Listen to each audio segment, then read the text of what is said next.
Good morning, everyone. My name is Bridget Lewis. I am your Civil Rights Trail Grant Specialist. I am here to help you through the application process.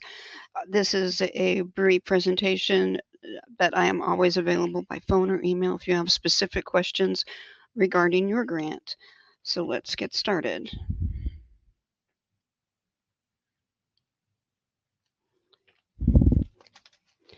I want to talk about a few overarching items before we get started into the nitty-gritty of the application. First, we are live, and if you do have your application, feel free to put it in. It's ready to go. The deadline for submission is February 15th, 2025, and that must be emailed or postmarked.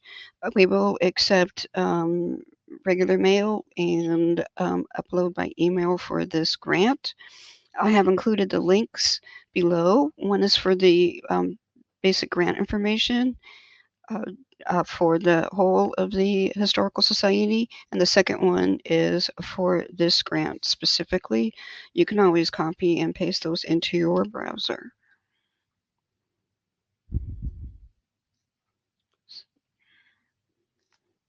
Okay, I wanted to go over the evaluation criteria as I go through this before I hit the application. This is something to keep in mind as you're going through your application. And I would keep the rules handy. It's easy to get lost in the details. It's always nice to go back and look at the higher level from time to time as you're applying. As I mentioned in my last presentation, I am a grant writer. So I went and approached this as what I would like to see.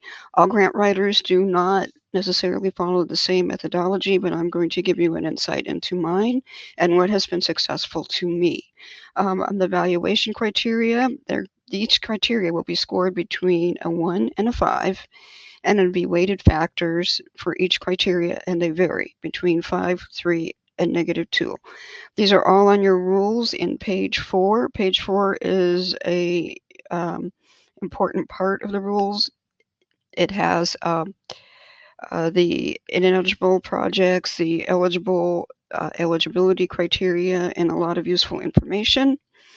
Uh, but as I went through this, I found that it was hard to keep everything in focus. So what I decided to do is create 2 handouts for you. Don't worry about reading this. This is one of the handouts. And what I did here is I went through every application item and evaluation criteria, and then and then what matches to what weight matches to what. So you can have an overview of that. So if you download that and open that up and have that with you as you go through, it may make it easier for you. It's a reference table, and you can have access with the handout. And they're listed in the order that they appear on the application. So this looks a little bit more detailed, but it is in order of how the different questions and uploads appear on your application. This is the next handout, and the next handout goes by criteria weight. And then it goes into the different criteria and the application items. It's less detailed, but it gives you a better overview. It's very streamlined, and hopefully those 2 things will help you so you won't have to keep looking at the rules as you go through and apply. When you pull up the Civil Trails Grant, this is what shows up. This is your first page, and as you can see there, you will also have access to different workshops in the past. 2 weeks ago, I gave a workshop on general guidance. That's there for you to view. And as I mentioned before, you are always welcome to email me or call me with any questions. This also has the rules. So hopefully everything is there for you to look at as you go forward, but we are mostly interested in the application process, so that will be that tab going forward for the rest of the presentation. This is what the application looks like. The rest of the application is going to go through the um, what you're going to see online page by page. The best way I could think to illustrate the application process was to apply for a mock grant myself. So in the presentation previously, I mentioned that you could combine 2 or 3 of the eligible ideas or eligible projects that were mentioned within the rules into one application, so I thought I would do that. I chose a project that combined several projects from the perspective of a nonprofit. A historical marker and a digitization of oral histories onto a website, and then providing access to online educational workshops. If you look at the project summary here, the narrative may include something like a designated nonprofit dedicated to serve um, grant applicants and recipients by the following services, and then I would list those services. Also, this is a good way to highlight your past successes as an organization. This is organizational related, this page. So this is all related to the organization and not to the project. This is also a place to highlight your organization or municipality's capacity to implement, support, and administer your grant. You can mention key members and experiences. For instance, I would say our brick mortar facility combined with a large and robust online presence allows maximum public accessibility. In the long description, the website address may be provided, or a few screenshots, whatever you feel would put your application in the best light to get your maximum score. And if your organization or municipality has experience in the care of collections, be sure to mention that here. And even in the long description that you can upload at the end of the application, I would mention an example or two. So that is page 1, organizational related, and it applies to institutional readiness, and it has a weight of 3. The rules do state may through each of the evaluation criterion, so I read that as open-ended, so you can include anything that sets your organization apart from others, your unique characteristics, or something that you can contribute to the Civil Trails grant that nobody else can. Don't feel free to be limited by this, but I wanted just to hit everything that is in the rules so you have a good understanding of what's expected. This is page 2. We're getting into the project-related criteria now.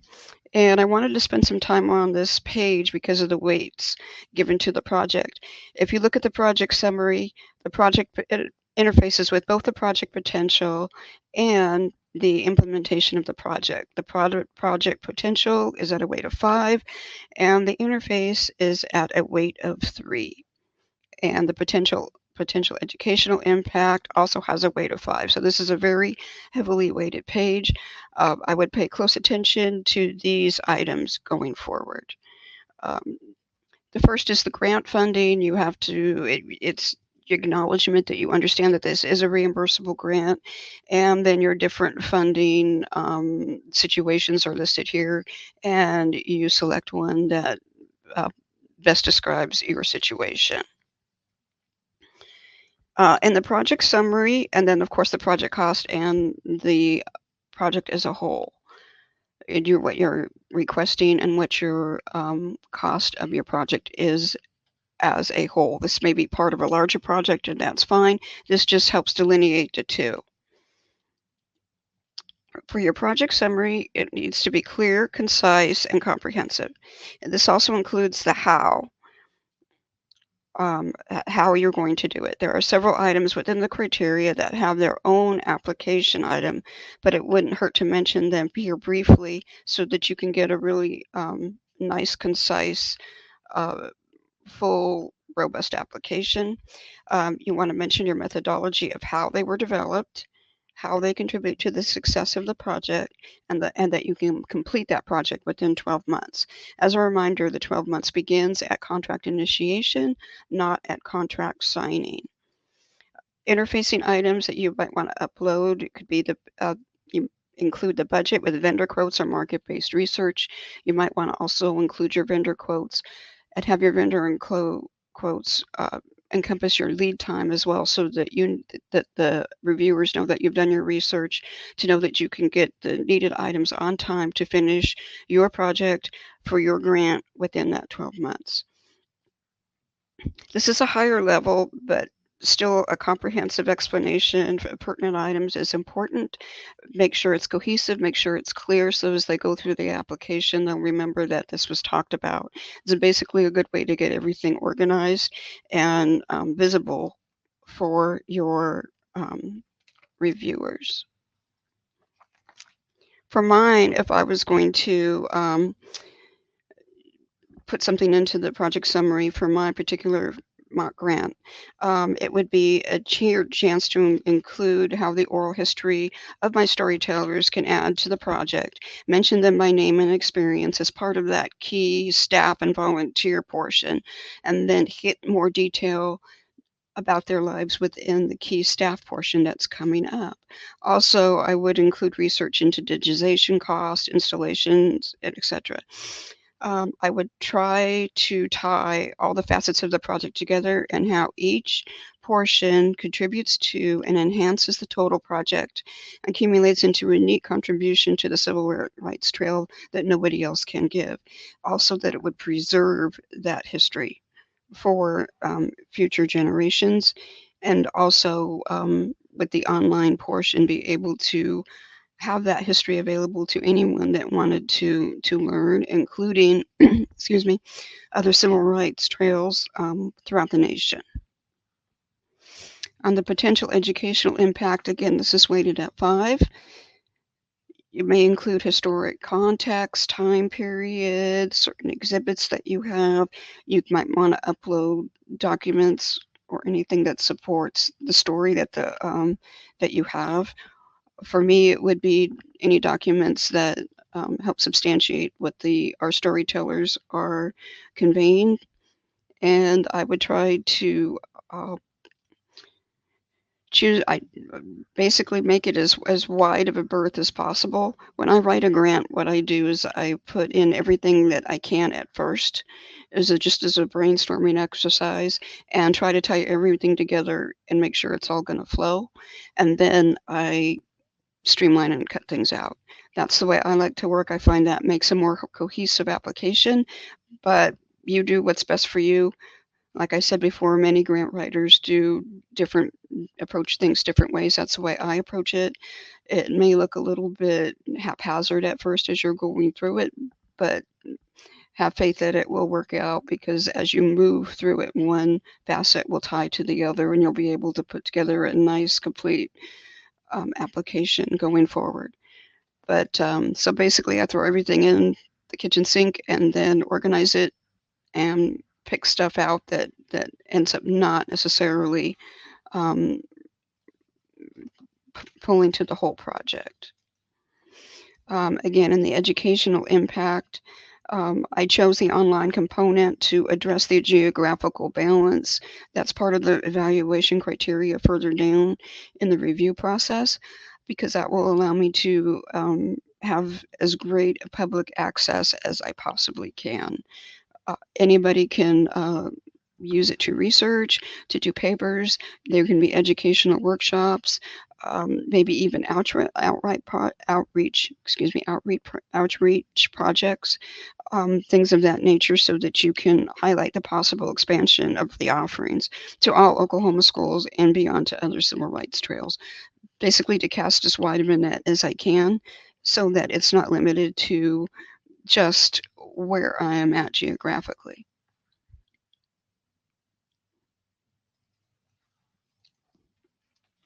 This is page 3. It's both project and organizational related. Again, this is weighted relatively heavy. You can see the project potential at 5, with the public access, both current and after the project is completed, at 5, public access to the project upon completion at 5, the key staff at 3, the strategic plan that goes to the institutional readiness at 3, and the proposed timeline at 3. The project potential may include fulfilling a demonstrated need in the community, preserving your identity, preserving your history for the state and beyond. Economic impact, the impact it's going to have on your community, the public accessibility, and method to gauge outcome. How are you going to figure out if this is making an impact for your community? Um, they do have public accessibility and method to gauge outcomes do have their own application items, but this is a way to introduce them briefly so that when they read those items, they will be pulled back to this part of the application where you've pulled it together into one cohesive narrative uh, to make it more easy for the reviewers to really hone in on the uniqueness and of your particular project and the strength of your application. And it's weighted at 5. So I would back up claims with history and numbers as far as demonstrated need if you can. Always back up what you say with numbers if possible. It's a way of intertwining the creative and analytical together with the logical to make a very strong application. I would bring in detail here while not getting lost in the details. Um, Public access, current and proposed. If you can show improvement, for instance, on the current, I said my particular nonprofit is open Monday through Friday, 8 to 5. But after the project is completed, 24/7 access. So that shows improvement to your public accessibility. That's important. Key staff, name, title, experience, length of time. If you aren't, for me, I would mention my storytellers, their unique experiences, what they can bring to the table, and how that would be lost if my project did not go forward. The strategic plan is organizational related, not project related, and it goes to your institutional readiness, and it has a weight of 3. If you have it, put it in there. It helps the reviewers have a better idea of your organization as a whole and shows that you have thought about it and are ready to go forward with your project. Proposed timeline with milestones and completion within 12 months, and mention the research completed to substantiate the dates. For instance, you could say that you're going to have your historical marker, you have that quote, you have that lead time, you have done your research and you know that you can put it in and have it installed within 12 months. You have another quote from your installer that says, yes, I can do that with, relatively easily in a month. Make sure that they know you've done your research so the reviewers are confident that you can finish your project within 12 months.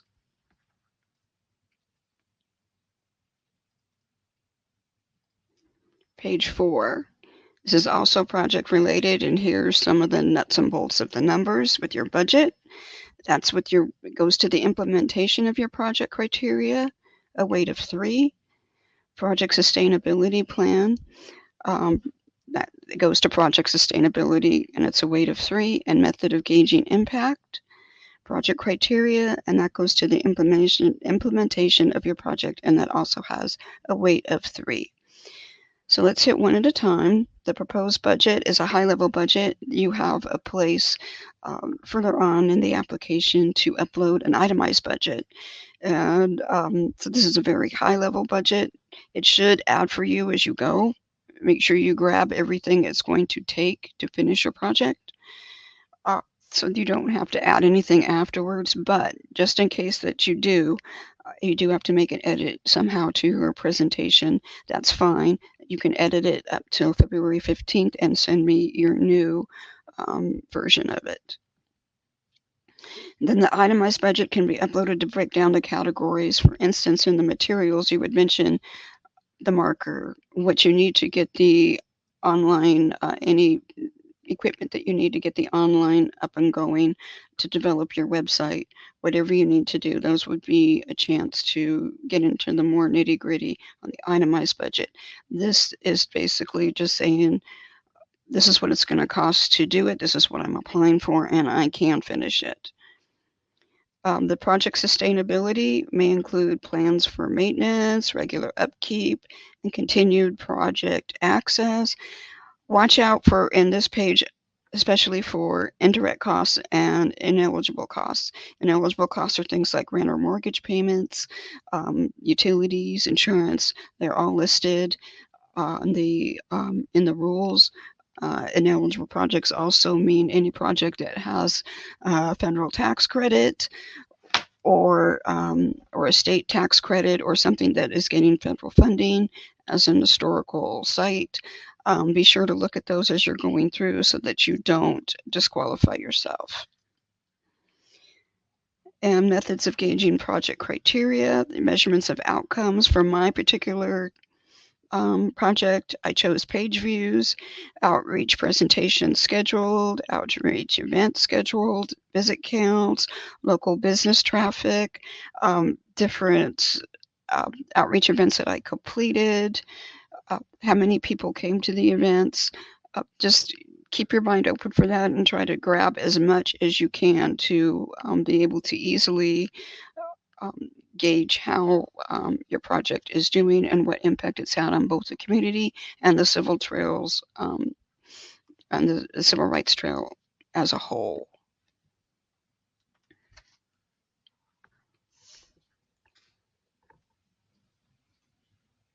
Oops, no, back. Page 5. This is project related. You can add enhancements such as photos, project plan specs, blueprints, right-of-way permissions. Um, those are basically enhancements. They really aren't weighted anywhere, but they do add to your application, and it helps get your vision out clearly to the reviewers. The community support criteria is in the institutional readiness criterion of the evaluation. It's weighted at 3. These are where your community support letters come into play. For me, I would also have my storytellers write a community support letter saying they're very happy to tell their story, their hopes for their story, how they hope it would impact the people in the audience that listen to their story and what they expect to preserve in the long run. And then matching share. If you have other donors, private donors, you want to include that. That just gives your project a little more meat. And it kind of flows to the institutional readiness of the applicant organization, and that's weighted as 3. If you're going to use your private donor money and private donations for indirect costs that your grant, it does not include, you can mention that here as well.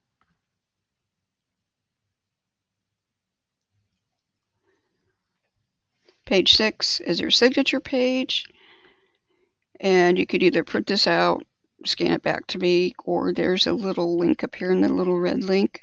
And when I downloaded this, I was able to hit that and then do use your mouse to write your name and sign it.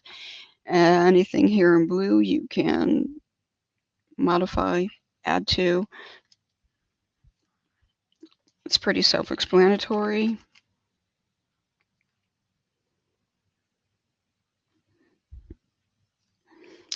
Now we're getting into the attachments, and also down below I highlighted these little tiles because you can either reset your application and start over. It's like, oh, I just want to start over. That's happened to me before. And you can reset and start over. You can save as you go after you download it so that you don't necessarily have to do this all in one sitting. And you can add your attachments here, like your itemized budget, projects, photos, blueprints, your strategic plan. All of those get loaded here, and it gets listed here, and the one down below. And the maximum is 12 megabytes per email. If you have to send me several emails or you want to send me your attachments separately, that's fine. Just let me know. I will accommodate you the best I can. And my email is there if you want to email it, your attachments to me, they have to be uploaded in certain formats, either Box.com, Dropbox, or Google. So what I went through is I wanted to make sure that each of these formats can be used and accessed for free. So a basic Box.com account is free, and I have the pricing here. Make sure you get that individual. When I first loaded it, it came up as the business. That's what it comes up as first. And of course, the business designations in the business offerings cost money, but you can pull back to the individual. So I have that individual link for you there.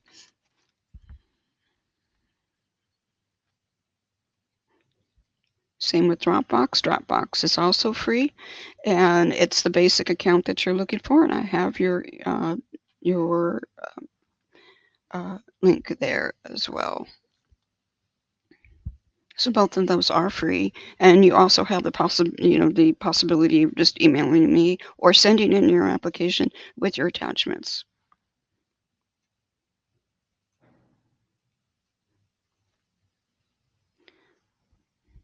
So if you have questions, you can contact me. Here's my email, and I'll get back to you with my phone number. Somehow that got deleted, but it is in the previous presentation. My apologies for that. But going forward, I'm here to help you. I hope that if I don't know the answer to your question, I will work on finding it out. I have several I am working on at the moment to get clarification. I want to make sure I give you a complete answer and nothing that would send you down the wrong trail. And thank you for your interest in the Civil Rights Trail Grant.